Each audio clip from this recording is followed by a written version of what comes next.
Good morning everyone, this is Tayyaba Parveen, your online Hindi teacher.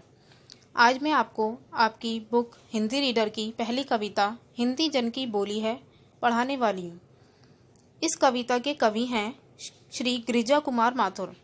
इनका जन्म सन 1919 में मध्य प्रदेश के अशोकनगर कस्बे में हुआ था। श्री माथुर सहज ही प्रकृति प्रेमी, मानवीय संवेदना तथा देशभक्ति भावना को अपनी रचनाओं में प्रो देते थे। ये प्रकृति प्रेमी थे और इनकी जो रचनाएं थी उनमें देशभक्ति की भावना, प्रकृति प्रेम नज़र आता था।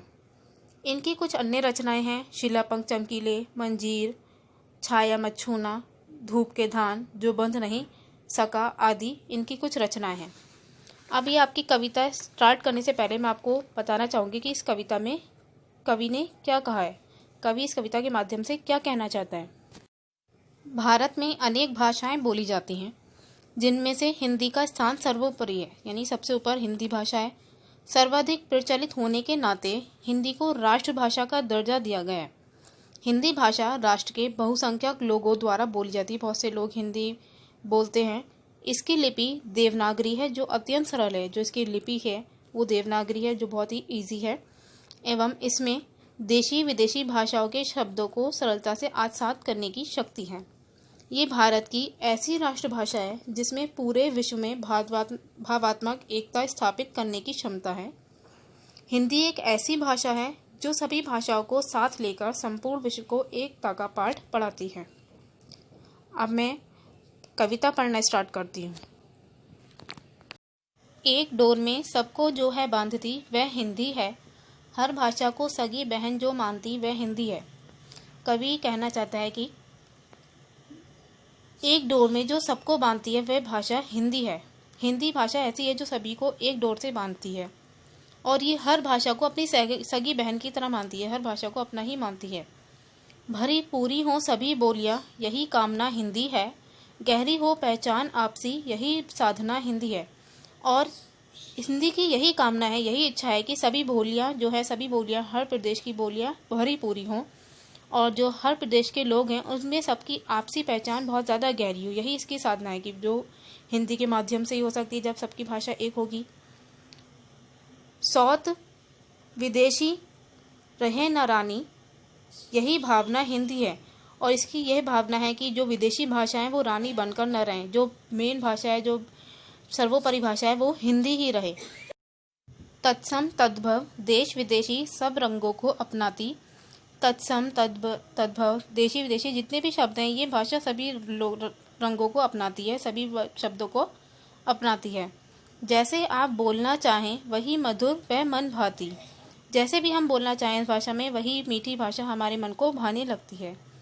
नए अर्थ के रूप धारती हर प्रदेश की माटी पर, और हर प्रदेश की माटी पर अपने नए अर्थ निकाल कर लाती है।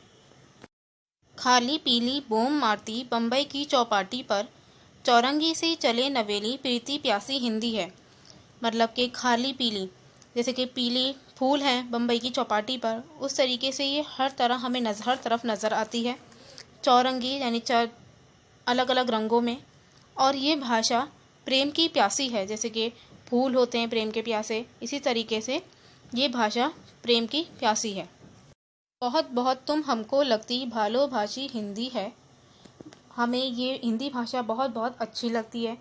उच्च वर्ग की प्रिय अंग्रेजी हिंदी जन की बोली है। जो उच्च वर्ग के लोग होते हैं, ऊँचे लोग होते हैं, उनको प्रिय भाषा अंग्रेजी होती है, लेकिन जो आम लोगों की बोली है वो हिंदी है।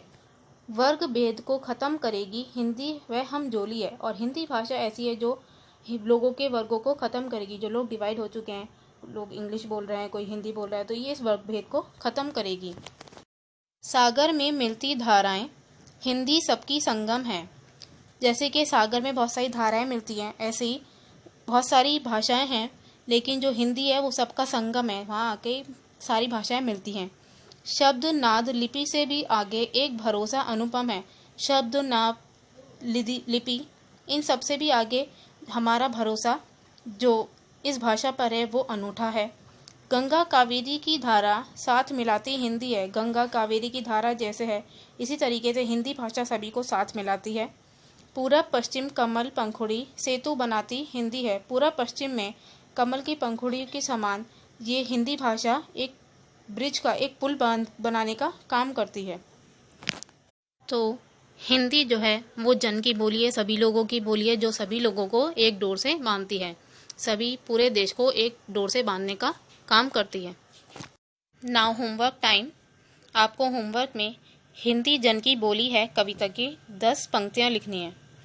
Okay, thank you and good bye.